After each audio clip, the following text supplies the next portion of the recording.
Good morning, everyone, and welcome. This is Joe Scarice, co-founder and co-host of the Creative Bird Strategies podcast and house here on Clubhouse. And thank you for tuning in this morning. We'll get started here in just a few minutes. Well, thank everybody for tuning in to another episode of Education, Networking, and Strategy. Love that the first always thank our sponsors, of course, because without them and their support and their marketing for our podcast, we wouldn't be here. I want to thank Mr. Yarl Perkins of Perkatech, our social media strategist, as my eyes behind the drape in all my social media architectural and administration. He could be a great asset to your space in social media as well. I'd like to thank MB Capital Solutions, where I'm an unsecured business line of credit referral partner. Great friends with the ownership, been working with them for years, facilitating unsecured business lines for my clients throughout the country. I'd like to thank uh, Lenmar Capital, where I'm a senior loan analyst, providing nationwide asset-based lending, DSCR, fixed to rent, fixed to flip. I'd like to thank, in regards to new construction, multifamily, mixed use, providing just education, advisory, and strategy for real estate investors working in that space. I'd like to thank Realty for One, Miss Linda Pelagas, who provides a national publication and national events throughout the country.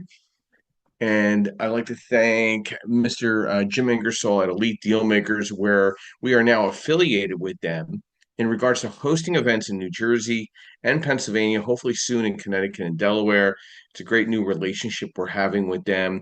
They are really just a great network of real estate professionals throughout the country. We're probably close to like 20 plus locations now offering monthly educational events. We really appreciate that new alliance. And then where my real estate licenses are held at TCS Property Management, where we offer property management services throughout the country in different markets. But I'd like to take some time here to talk about one of our moderators. I want to take a quick moment for one of our moderators, Justin Jefferson. He's going through some stuff right now, health wise. Let's put a prayer out for him. We talked briefly this past week. He's a friend, a colleague. We've networked together, and he's just not feeling well right now. So just put your prayers out there for Justin Jefferson. Great guy. Met him in person several times. We've had some great times. So please keep him in mind in your prayers and your thoughts. So let's jump into our discussion today. First we'll talk about the market. What a crazy market going on. Tariffs, rates, and at the end of the day, the rates are still around the same. We're hovering around 7%. I think it's a great opportunity for real estate investors. I don't think it's a great opportunity for home buyers because I think they're confused. I don't think the real estate agent base understands the tumultuous market. Uh, Inventory is up. We're seeing really not seeing a spring market. We're just seeing kind of a investor play. Days on the market are increasing. The Fed's talking about maybe potentially 40 rate cuts this year. We're peeling back all these poor negotiation options we had with all these countries, and once we get through a lot of that, I think we're going to see a very unique opportunity for uh, consumer confidence yet again coming back. I think we kicked the can way too long, allowing ourselves to be exposed to just giving away the country in some sense. I think we're going to hopefully see some recovery over the next year. I mean, we're only 90 days into Trump being in office. I think we need to really see what's going on here about a year down the road. We can't micromanage by the month. We got to micromanage by the year or two. Everything that's happening right now from a real estate impact environment, I think is from your past government or governments in the last several times. So I think you got to concern yourself with it. They're going to try to peel the onion as much as they can. I don't know if they really want to peel it too hard. They might not like what they see when the onion's completely peeled off. But I think there's a unique opportunity here for real estate investors or real estate investor friendly professional services to get in front of a lot of people. And I'm seeing that in a lot of events coming up as I'm involved. And want to thank the Sub 2 community. We had an unbelievable event yesterday in King of Prussia, Pennsylvania, probably close to 75 to 80 people there from 12 to 3, networking, education, insight, masterminding, hot seat. We were just getting into it for 3 solid hours. What a excellent event. We had an event this past week in Lehigh Valley, had close to 30 people there networking, discussing the market. um, we were also in South Jersey this past week as well, really digging into new construction and having that a real in-depth discussion. But we got some really great events coming up this week alone. We have Philadelphia Elite Deal Makers on Monday night, 6:30. Tuesday night, we are in Jersey City with the Elite Deal Makers in North Jersey. We got a great presentation. It's our first event there. And then on Saturday, I will be in New York City at 110 Fifth Avenue. If anybody's in the area, please, by all means, reach out to me. I'll get you an Eventbrite link. We're probably going to have close to 200 people there, and I'm going to be digging into underwriting and discussing asset-based lending and understanding the differences and teaching people how to broker loans and becoming a direct private lender, and getting that building that confidence. So that's going to be 1 to 4 on Saturday this week. But a couple other events I would love to announce. In May, I will be in South Carolina at the end of the month, the 28th, 29th, and the 30th, with Anthony Kazazis and his group for the New York Real Estate Investor Expo. I'll be presenting several times there in Greenville. And then in June, I am happy to announce I will be speaking at Mr. Landlord with Jeffrey Taylor, and that will be on the 5th, 6th, and 7th. Promotions are going out through all our social media channels. So if you're in Indianapolis, you're in Greensboro, South Carolina, you're in New York, you're in Philadelphia, or South Jersey. We have weekend workshops coming up this month, April 26th in South Jersey at First American Title with David Injemy. So we're staying out there in front of people. And then I think we just announced I'm speaking in Rhode Island on May 3rd for the real estate investors group and realtors up there on asset-based lending. So we're really getting out there as a podcast and as an educational source for real estate professionals throughout the country. So let's get into some more news today. Uh, like I said, active inventory is up almost like 30%. So Realtor.com reports, I will post that information. And again, the Fed's playing a little game, cat and mouse with the government with potential tax cuts. But I really don't see the relevance of the Fed right now at this point, and the market. They're not working side by side. Your spring housing market jumps, but buyers remain hesitant amid economic turmoil. And one other article that I saw this past week, which I thought was interesting, build to rent market improves as SFR completions hit historic highs. So a lot of these developments that were once being considered for townhome developments and selling off are now being held back and building to rent and holding them for tenants. And we're seeing a big increase in that as well. So let's dive into our subject today. Underrated ways to build trust as a real estate leader. And there's a couple different ways to look at this. You could look at this as a real estate investor. You could look at this as a real estate agent. But the mindset of winning in building trust in real estate is a unique factor. You need to um, as a leader, you need to build trust as a paramount, establishing a credibility and fostering strong relationships within the industry. Often, most effective leaders earn trust through subtle and underrated methods that go unnoticed, but are crucial for long-term success. In this competitive real estate industry, trust serves as a foundation for successful leadership and enduring relationships by incorporating these underrated strategies into your leadership approach. You can strengthen trust, build credibility, and differentiate yourself as a trusted real estate leader. My thoughts here is I love this topic. And two, trust is everything in real estate. And the best leaders often earn in a subtle, underrated ways. And some of the overlooked powerful strategies to build trust as a real estate leader you need to keep in consideration. One, sharing the bad news first. Two, remembering the small details. Three, over communicating during uncertainty. Four, admitting when you don't know something. Get back to somebody if you don't have the answer. Just don't blurt some crap out and try to think you're gonna, um, look extraordinary. Give credit and take responsibility. Be predictably reliable. I love being early to an event because early is on time and on time is late. Teach, don't gatekeep. I'm a big fan of that. I kind of watch and listen sometimes more often now than ever. Also show up when it's inconvenient. Okay, listen. No, being the better professional is not always easy. Okay, do I want to get up every morning, go to the gym, and take care of myself? Self? No. Sometimes I want to lay there and relax. But I know if I don't get up and stay physically fit in what I'm doing every day, I'm going to have problems down the road. And it's also the matter of planting seeds as a real estate leader. You need to invest in others' successes as well.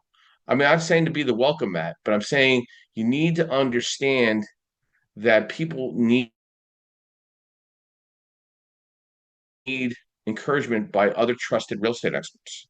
And I think a real estate agent or a real estate investor, there's a lot of coinciding factors in being a leader, but I sometimes like supporting other organizations as a sponsor, as a go-to is important, but don't allow yourself to give it all away. Like I'll give you a great example. Just recently, somebody reached out to me and said, "Hey, I'd love to speak at one of your events." And I know they have events themselves. And I said, that's great. But I look forward to you scheduling me to speak at one of your events so we have a nice reciprocal relationship. Guess what happened? Crickets. Didn't even get a call back, not even a text, not nothing. That saved me a whole load of aggravation. You know why? The respect level is just not there. So great, you want to speak at one of my events and get in front of my network, but you don't feel obliged to put me in front of yours. And not saying I'm being like it's first grade antics, but we're in a professional atmosphere. We're trying to get in front of as many people that are going to make sense for us and provide opportunities for ourselves and others within our power team to succeed.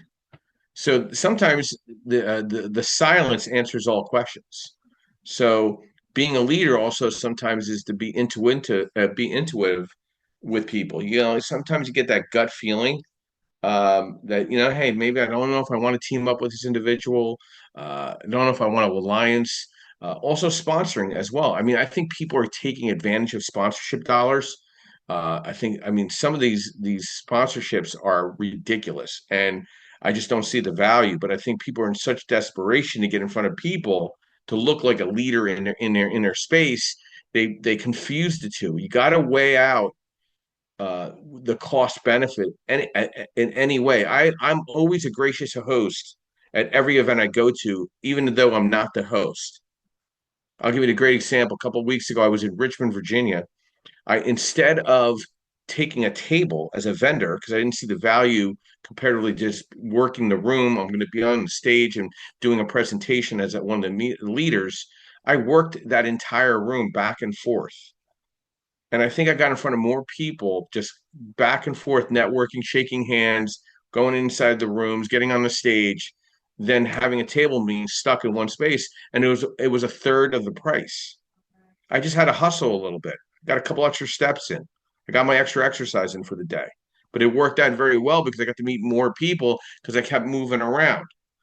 To me, I felt like a leader in my own room. I felt like I was the host of an event that I wasn't part of. Other than being an attendee. So sometimes being a leader sometimes is kind of watching and waiting and seeking the opportunities where you see. Listen, yesterday I'll give you a great example. Yesterday we had 75 people at an event. We were sponsors. We were in the front of everybody. We weren't the leaders. We gave great credit to them, but it was a great opportunity to get in front of 75 people for a very cost effective sponsorship dollars. So to me, I look like a leader in that real estate space, which made me feel great. I came home, I was really confident. We're going to have some great follow-ups and great discussions, and it's going to lead to other great events and opportunities working with these groups. So let's get started here. We'll get to our moderators, of course. We start ladies first. Good morning, Amy. Welcome. Brief overview who you are, what you do, and thoughts to underrated ways to build trust as a real estate leader. Good morning, Joe. Thanks for having me up again. I am Amy Falco. I'm the chairwoman of the U.S. PropTech Council, which is the trade association for the real estate technology industry in the U.S. I'm also a PropTech founder. I build AI solutions for the data center industry. And I'm a longtime real estate investor. I've been a real estate investor since 2008. So building trust as a real estate leader, I guess, obviously, you earn trust by what's given to you from other people, right? You can't just assume people trust you. So establishing your credibility, whether it being on stages, whether it's just doing the right thing.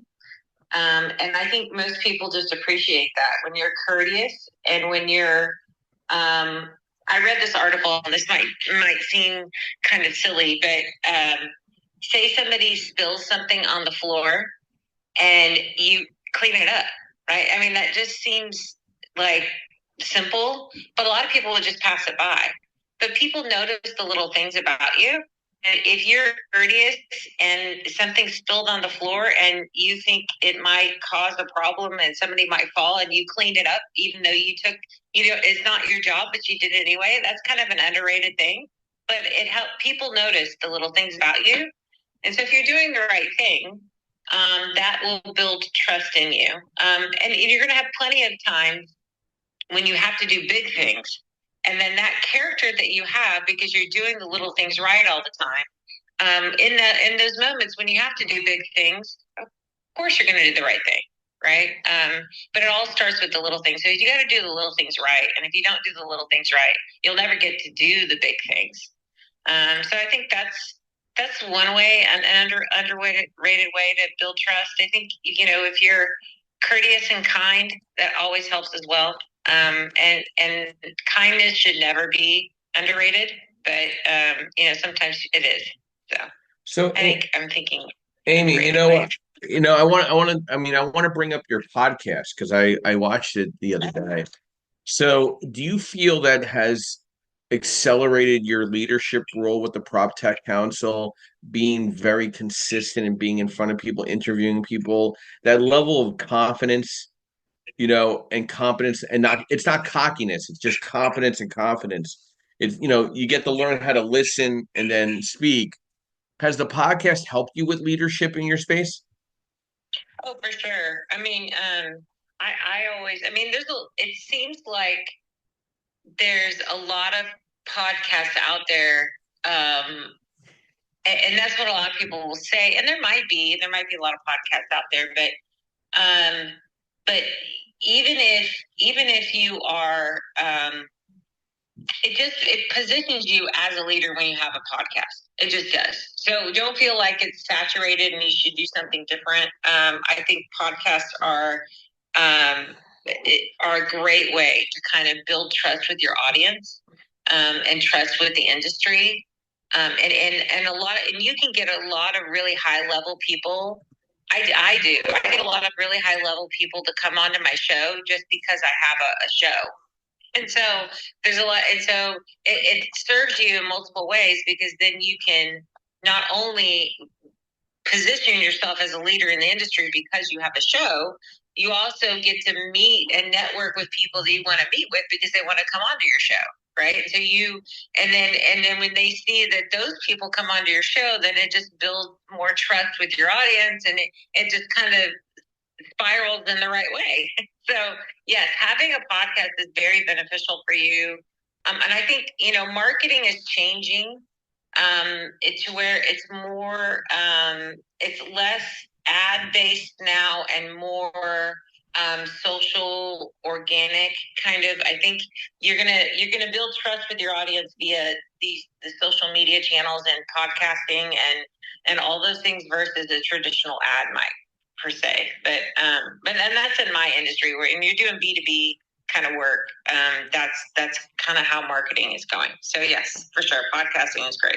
Yeah, I would have to agree with you. I mean, the group that we're using, the Google team that we're using with Yardell, they're clipping the video clips and popping them in so many different spots, and I'm seeing the inbound just increasing of inquiry.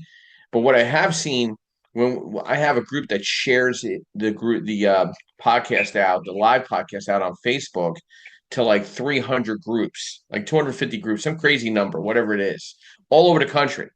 We had 4,000 views on yet last week's podcast by just doing that. We've been experimenting with that and getting on online earlier to set the podcast up. And I mean, and even if the people stay on for a little while, like I listened to your podcast and you interviewed like three guys on there. I forgot what the subject matter was this past week, but I was on there just listening and doing some work. But people will listen to what your words and hopefully apply some of that, and they'll make an inquiry, back and forth. But I do agree with you. I think the days of boosting ads and just providing information out there in a consistent manner, and then holding events like you do and like I do. You know what I mean? I mean, how many events do you got scheduled for this spring summer? Six? Me? Yeah, just Yeah, you. Yeah, like yeah, for sure. And I host a lot of virtual events too. So yeah, I mean I have probably in-person events I've got like six or seven between now and August. There's like six or seven things I'm going to. And then we have a lot of virtual events too, with a lot of Zoom meetings and a lot of webinars and all of that. So yeah, for sure. yeah. Well, I appreciate your half a nickel this morning, Amy, and thank you. You're welcome. I think you got full nickel, but yeah. I think I got a full net. My 2 cents. Half a nickel. Well, thank you. The mindset of a winner real estate investor, we'll start with that first, and then we'll go into the agent as well. And a real estate investor needs to have long-term vision over short-term gains. Calculated risk takers, right? You need to have resilience and adaptability. You need to be a chameleon. Okay, got to change colors as you proceed forward in meeting and greeting with people. Growth-oriented learning, problem solving, not problem dwelling. Data driven with emotional control. Abundance mentality. You need to be network oriented. You got to be able to walk into a room and not know one single person and walk out knowing every single person and exchanging your card with every single person. Action oriented. Discipline and consistency. Okay, it's not sexy, but it's true. Showing up consistently, doing the boring work and sticking to a plan separates the dabblers from the winners. Mr. David Ingerman, good morning. Welcome. Brief overview who you are, what you do, and thoughts to our discussion. Underrated ways to build trust as a real estate lender, a leader. Hey, good morning, Joe. Thanks. And good morning to everybody. So, based on the topic today, two things come to my mind, two phrases that are in my mind a lot lately, and I'll throw them out there and then I'll kind of elaborate on each one. First one is, you can't help somebody that doesn't want to help themselves. And the second one is, people remember you by the way you make them feel. So let me just touch on the first one. I have, been to a lot of real estate events over the last several years, and I've even hosted a bunch. And, I noticed in a lot of sectors of especially real estate, this happens. Not so much in our investment sector, but there's still a lot of it in that you see that you offer people, your resources or your network or your expertise, and they'll take advantage of it. Like I was saying yesterday at our great event that Joe mentioned, I mentioned this when we spoke. I said, there's a network here, and our community and the investment community seems very open. Everybody seems to want to help everybody. Everybody seems very friendly. But if if you're a person that's more introverted, let's say, and you don't reach out to pick somebody's brain, then you're kind of doing yourself a disservice. There's a lot of experts in certain fields that you'll run across at things like this, on podcasts, on in-person events. And I'll give you just a quick example. Last week on this very call, I threw out that I had a couple links. One was for title insurance and one was for homeowners insurance, where you can get a very quick and easy quote for your next transaction. It's just a quote. It's just a lot of people ask, hey, what are the fees going to be? What are the fees going to be? Well, you can always call me for those things, but I had a resource that is at your fingertips. One person reached out about it, just one. So that's an example. If you don't take the initiative, you're going to miss out on a lot of good resources that can help you in your, building your, basically your financial empire. Now, the second one I mentioned is a phrase I heard just a few years ago, and I've not always been the best at it, not because I've been unfriendly, but just, sometimes I'm a little introverted myself, but it's how you make people feel. So when somebody calls you, I think the winning strategy is to be consistent, even if you have 10 or 15 people there in lieu of 50 people. Because listen, summertime, springtime, wintertime, people are going to still come out, whoever's available. Not everybody's on vacation. Not everybody can afford to go on vacation. So I think leadership and running events run side by side, and just providing and sharing with others at these events, I think, are important. Like, you can't be always the person speaking in front in the sense of providing a subject. That's an egomaniac. I think, if you allow others and you kind of play host or hostess, I think that's much more powerful. That shows true leadership skills comparatively than being the speaker every time. And that's just some additional thoughts to that. Did Felix get to introduce himself and who he is and what he does, and thoughts to underrated ways to build trust as a real estate leader? Oh, Grand Rising, everybody. Felix Buchanan Sr., Buchanan Biz Enterprises, the JLix Group, also a team leader with Exit Realty, New Perspective here in Baltimore. In reference to like building trust, one of the bigger things obviously is going to be consistency, and I can speak to it from both sides because I'm a team leader as well as I deal with investor clients. So from the team leader standpoint, I believe that consistency, showing up for your team, helping them, supporting them with whether it be open houses or different events that they may have, doing more than what you're paid for. I think that that's huge in the sense of building trust. There's nobody that's not going to appreciate you doing something for them that you're not worried about being paid for it, because that's realistically the ultimate level of trust. If you're doing something to help someone out and no one's giving you anything for it, nothing monetary or otherwise. I believe that education is key, knowing that you know what you're talking about, making it that it's verifiable for them. So whatever it is that you're speaking of, you're either giving them points of reference that they can go reference it. If they Googled it, if they AI'd it, whatever it is, it provides that the information in which that you're providing them is solid. So that's always going to build trust. And realistically, that's really it for me in the sense of that. It's just being there for your people. That always is going to build higher levels of trust. And that's it for me today. So, Felix, coming back into the real estate agent space as you have in the last quarter, and you have been out of it playing real estate investor, what have you found difference in the individual that is now like, what is the mindset of that real estate agent now compared to a couple of years ago when you were in it full time as an agent? Like, there's obviously was a break between, so now you're back in, training and marketing with agents. What have you found different, good, bad, and different? I think that because the real estate market was just fruitful for a lot of people, like they didn't have to work as hard as we did when I got my license in '05 and go through the crash of '08 and different aspects. These agents were pretty spoiled over the last, I want to say, 4 to 6 years, because if you had no skill set, the property was going to sell itself because of the market, what was happening in our economy. Now you have a lot of agents. Like I have one agent, for example. She sold $4.2 million worth of real estate in 2023. And she kind of was like on a high horse. In 24, she only did 2.2 million. But the difference is she just got sales sporadically. She didn't organically like what I got her doing now, 20 contacts a day, 100 contacts a week. In 2 days of her doing that, she got 7 new deals on the table. That's things that, to me, it's just going back to doing things the old school way, and that will better help these agents now because they were spoiled by the market. Okay. Are you there? Yeah, I'm still here.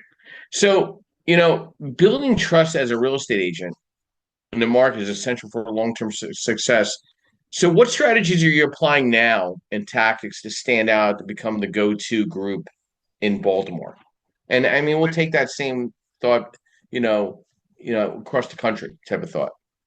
Well, the biggest thing that I have everybody doing now is community, just like how y'all talking about going to events. So I have an event this weekend, free haircut at the real estate office for children between 5 and 17 right before Easter. We're going to do door knocking events. We're going to go out as a group. I'm scheduling that. Every month we are going to do an event. We're going to do wine and credit, cupcakes and credit, different things that it re-engages us with the community, because that's the best way to build trust, face to face, knocking on doors. So these are different events that like I said, is on the 19th, and I'm scheduling more and more events to get us grounded in the community.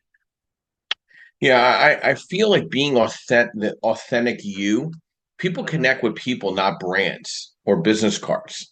They share your story. Like you're sharing your story here by holding events as part of the community, kind of being ingrained. I like how you're communicating like a pro and kind of playing leader of the pack. But is there anybody kind of like stepping up to saying, "Hey, man, I want to collaborate with you as a team member," or are they still playing more follower type of situation? Uh, so there were 7 agents. Of the 7, 3 of them are following along and moving forward. The other 4 are more like, well, JR wasn't making us do this, or like one, I gave him some homework to do last week where we had our one-on-one. And when I texted him about the homework, he didn't call me back. He reached out to the broker to tell the broker, that they needed to have a conversation. And so some of them are not being receptive to the things that I'm doing to hold them accountable. Some of them rather it be, well, I was over here chilling, just got my license hung up here. Well, if that's the case, go hang your license somewhere else, because we're not over here chilling. We're looking to, regain the status that he once had that was lost over the last couple of years. Yeah, yeah. I think a lot of officers are feeling a little lost. They were pretty spoiled with having just unbelievable amount of business coming in, and now they really got to go out there and earn it. And now it's playing catch up. You got to spend money. When I looked at my social media presence last year, and I thought about this, and I thought about how do I stay abreast of leadership roles and being part of the business itself and staying, because who am I competing with? I feel like I'm not competing. I don't feel like I'm competing with other lenders, meaning like the individual lenders. I feel like I'm competing with companies. So I had to take the role from a social media perspective a little differently. So what I did was become a local expert and a regional expert, put this podcast together. We're celebrating our 98th episode today. And we did a lot of video work during COVID, but it was just kind of like throwing slapstick kind of stuff. But then it was time to really take the social media to the next level by marketing correctly, consistently. So I was doing a lot of it myself, and then made a conscious decision. I wanted to have a personal website. I wanted to make sure, God forbid something happens, I have my website, having all the information there, then having a website for the podcast, and then the social media marketing. Like, how do we get out there in front of people? We had to identify the right group. We had to identify the right Google words. I'm probably spending more money than ever before on social media, but I'm seeing the results because it's providing the branding of me looking like a leader and sponsoring good, solid educational events using the social media proof in the pudding. Like, hey, we had 75 people here like yesterday. We're going to have 200 people in New York. We're going to have 150 people here. The return on your time and investment, it's a numbers game. If you're meeting 200 people a week or 100 people a week at networking events and doing these unique community ideas that like Felix is talking about, and Amy with her podcasting and Zoom calls, I mean, she's killing it on LinkedIn. I mean, I'm always seeing an update by Amy on one event or another. And then Dave is out there hustling in the local environment, actually tackling new events. When we rekindled Dave and I, and now Dave works with me at Lenmark. I'm like, Dave, the events that you're working are not bearing the return. You need to stop going to those events. There's no fish in those ponds. Now I'm putting him into ponds that have fish, and he's starting to see some results. It's a battle because people got to get to know you, but he's tackling new fish in a new pond. Listen, if the old ponds want to get back to him, they know where to find him. But I don't think there was any results there. So like, why keep banging your head against a cement wall if it's not providing anything back? Dave, your thoughts to that, and the trust factor when it comes to being a real estate agent, real estate investor, and being a service provider.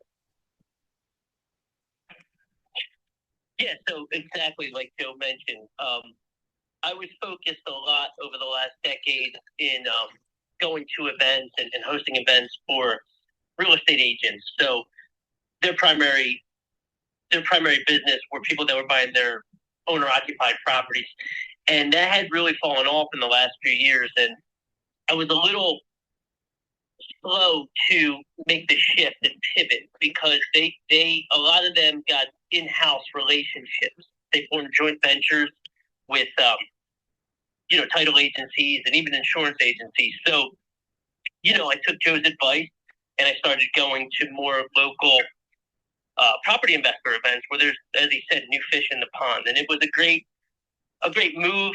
And I'm seeing a lot of different results starting to blossom. So to Joe's, basically bottom line, to Joe's point, pivot when there needs to be a pivot. Don't Once you see the signs, don't waste time. Just make that shift and start going to other events or doing other things, and you might see the fruits of your labor more quickly. And that reminds me of something: educating without expecting. Share helpful content consistently, blog posts, reels, infographics, email newsletters. Break down complex topics into bite-sized info. 3 things to know about something. Don't always pitch, but just provide value. Trust grows when people feel you're in help, not just to sell. So I'll give you another great example. I've been going to this one real estate office every time I'm up in the North Jersey market. Just stop in because kind of something that it's a beautiful building and everything. I just love talking to them. But I brought the flyer in that I could offer a CE course for their agents and say, listen, I'd like to educate your agents on investment financing. It's a very Latin-driven real estate office. So it's definitely a different group of people that I would be accustomed to work with.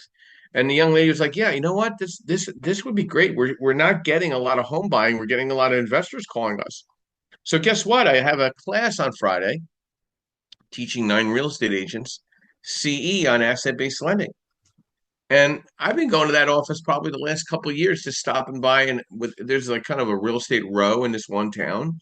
But guess what? I brought that one additional flyer, took an extra minute and say, listen, I love to provide you guys and gals some education, some insight on asset-based lending, and I'll provide some lunch and we'll go over it, some light beverage. And they're like, yeah, this would be great.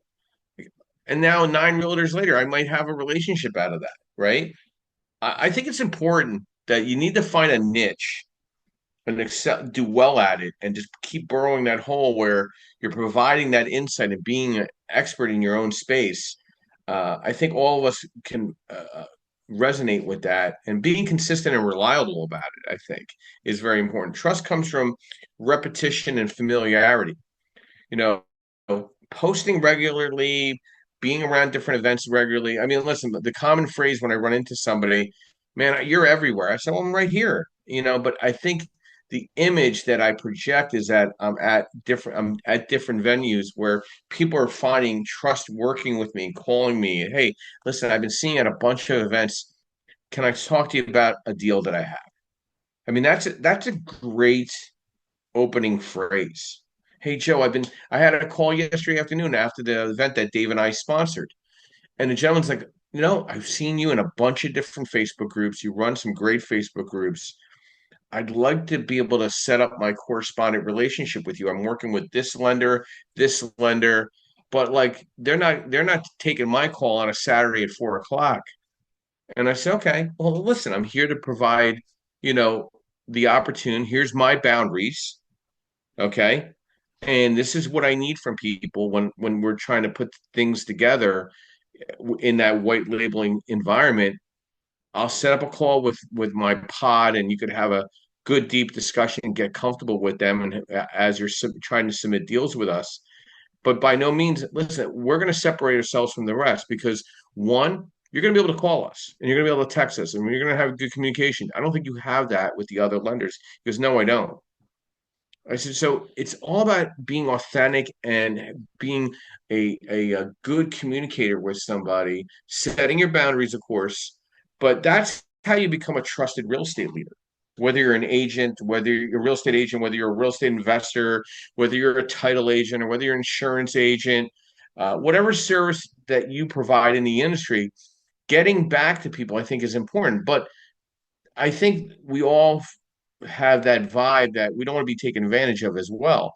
There's only so much picking of one's brain that makes a lot of sense for us, right? We need, at the end of the day, as service providers, we need to make a living.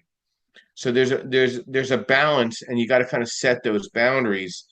And I think what I do is like, hey, I'd love to sit down with you about the underwriting. Well, that's great. You could sit down with me when I'm teaching a course because unless you have a deal for me to go over, I can't put that much more time in because obviously, you want a one-on-one, but I'm not a mentor or coach. I'm a service provider. And that's where a lot of these workshops that are out there, you just got to be cautious of that in sponsoring a lot of those events. I have found where it's more mastermind oriented and more one-on-one oriented at these events. I've seen some really good results of one, building up a power team, a trusted team of experts, and being a leader, right? I think leadership role is so important now because I think they're seeking leadership more than ever and guidance in a market they're not accustomed to, right? A lot of people weren't here during the 2008 mortgage crash. They weren't part of it. They have no feeling of it whatsoever. They kind of heard about it from family members. Okay, it's not in any books where they took a class on it in high school. So if you weren't around for that, it's hard to pivot in a market where it's changed automatically. You're not having a spring market. You're kind of having just a market, okay? And you're trying to find identifying ways of getting in front of more people to hopefully get more deals, in your stable. Amy, any final thoughts to our discussion today and underrated ways to build trust as a real estate leader?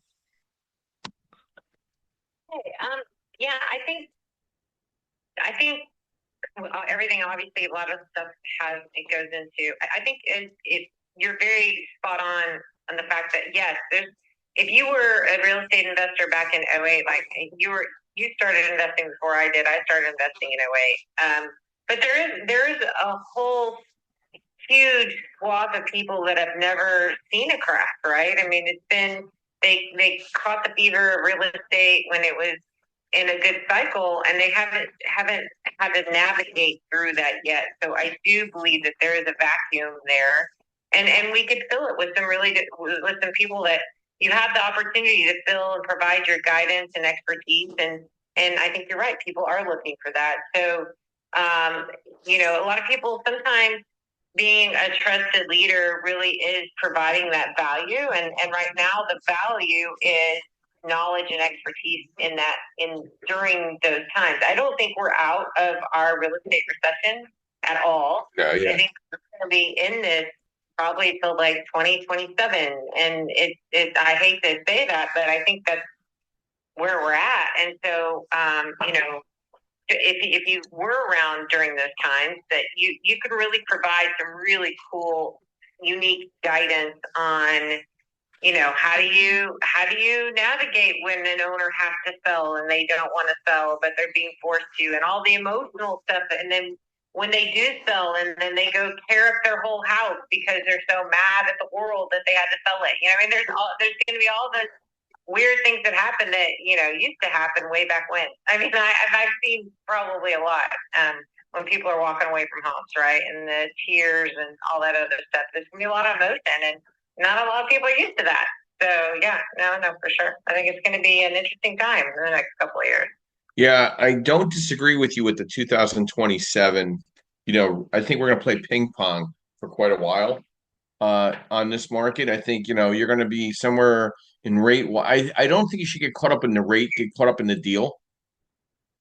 Get caught up in making sure the deal works, whatever rate it's at. Right. I think leading with vision, not just tasks. Great real estate leaders don't just assign duties, they paint the bigger picture. So, I mean, share your why, set a clear 1 year, 5 year vision for yourself, your team, your investments, and keep that vision in front and center in decisions. Communicate clearly and often, making decisive moves, but stay coachable. Building a culture of accountability. I think that's very important. I'm a big KPI guy. I'm going to be very transparent with people, and I think Amy, I think you find my transparency pretty much spot on when we're off Clubhouse. If you reach out to me, I reach back to you, and I think Dave and Felix and Ed would feel the same way. Um, investing in your team's growth. Strong leaders develop others. So, I'm trying to develop leaders within the groups that I'm hosting so I could be more flexible and allowing other people to do well. It's very hard to find people that want to step up and be consistent with something, but being the calm in the chaos. I think real estate is high stakes and very fast paced. Leadership means holding the emotional line when things go sideways. Practice emotion regulation. Speak with certainty, even when plans change, and never let urgency turn into panic. Lead by example and stay very adaptable and future focused, right? If you're having a struggle getting in front of people, have a one-on-one with someone that's out there doing it. I mean, someone that's going to get back to you. Like, listen, if you want to have a discussion on how to do meetups and Eventbrite and all that other stuff, that's easy. Let's talk about that. That takes 15 minutes. Now you got to apply it. I'm not going to apply it for you. I'm not in your market. So you need to stay educated. You need to build flexibility into your strategy and be ready to pivot niches or locations and always be testing new tech, new markets, new team structures. If you want to lead others, lead yourself first. Maybe get into a morning routine, weekly planning, financial discipline, personal development. The best real estate leaders don't grow their business, they grow themselves first. So these are just some final thoughts. Amy, any other additional thoughts to what, this discussion this morning, even though we had a little interruption there for a minute? Yeah, no, I think the other thing too is if you're lots of times there's a balance, but a lot of leaders go and make a decision and will have a preference for action. Like they'll lean there, so they'll go with 80% of the information, and you just have to do that. You have to kind of rely on your gut. Sometimes you can't wait around for the perfect amount of information. You can't get stuck in analysis paralysis. You can't do those kinds of things. You're just going to have to go with your gut. Sometimes get as much information as you can, but action over inaction is always better, right? I mean, you have to move forward. You have to As a leader, you're going to be figuring it out as you go, but just get started. Just do something, right? And if you start doing that, and you see success, and you'll see failure, but you'll build trust with people, because you're one of those people that's not going to wait around. You're going to make a decision and move, right? And a lot of people want to see someone just freaking make a decision and do something, and that'll build trust for you too. Well, I mean, thank you very much. And I want to thank our sponsors today.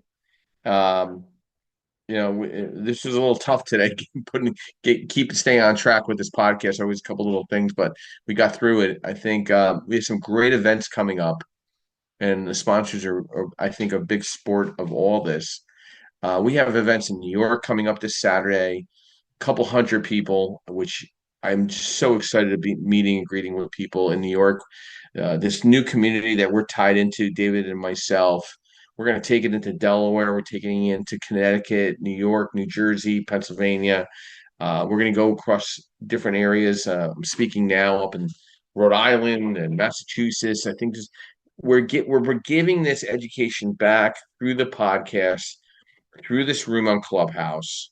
The sponsors have been supportive of us, such as Yordell Perkins of Perkin Tech, Linda Pelagas of Realty 411, MB Capital, your unsecured business line of credit program, Lenmark Capital, really, really strongly supporting me on pushing the lever with the social media, I'm a nationwide asset-based lender, TCS Property Management, our new alliance with Elite Dealmakers. A lot of this is really, really important because these experts are facilitating and assisting in growth. They're facilitating in education. They love networking. They want to know as many people as possible. They People are looking for direction. They're not happy where they're at. They want to get into real estate investing. They think it's a great idea. They're scared. They're overanalyzing. They're thinking things through, and then they miss every deal possible. So being a leader is also being a helpful hand and hopefully a helpful voice in some form of direction. Okay. It's interesting when I meet real estate investors and I meet them in New York or New Jersey and hey, I want to invest in Ohio or Oklahoma. I'm like, have you ever thought about an hour or two away from where you live? Oh, where? Well, I mean, there's always opportunities locally. I mean, like if you don't have to get scared and think you got to be an out-of-state landlord. You can be, and there's nothing wrong with that. But I think you got to be realistic to what your expectations are, right? What your financial expectations are. I think that there's an emotional cost benefit. You got to can you handle the traveling? Not everybody in sales can handle traveling. It's not for everybody. Okay, it takes a toll, physically, mentally, um, a strain. So you got to. There's definitely things that you got to work on to building trust with people as a leader, and you also have to work out the cost benefit relationship of that as well. I always do that on every single event. Like I know there's certain events I will not be involved with again because I didn't see the cost benefit. Not that there was anything wrong with the people themselves, but I didn't see a return on my time or my investment. So you got to weigh that out on every single thing you do as a salesperson or a real estate investor. So my quote this morning, I want to thank everybody again. Great room. Sorry about again the inconveniences of social media here. My quote this morning is, "I can't change the directions of the wind, but I can adjust my sails to always reach my destination." I want to thank everybody again. Have a great week, great Sunday morning. We'll have more education next Sunday. I'd love to see all of you at one of the events we have coming up. If you're interested in us sponsoring one of your events in your market, of course, reach out to us. Let's get involved. Obviously, it's got to be real estate investor directive, but I'm totally into co-sponsor, collaborating with other real estate professionals throughout the country as we grow this whole podcast and community out through Clubhouse as well. So I want to thank everybody. Take care of yourself. Be well. And we'll be ending the room in the next 30 seconds. And thank you.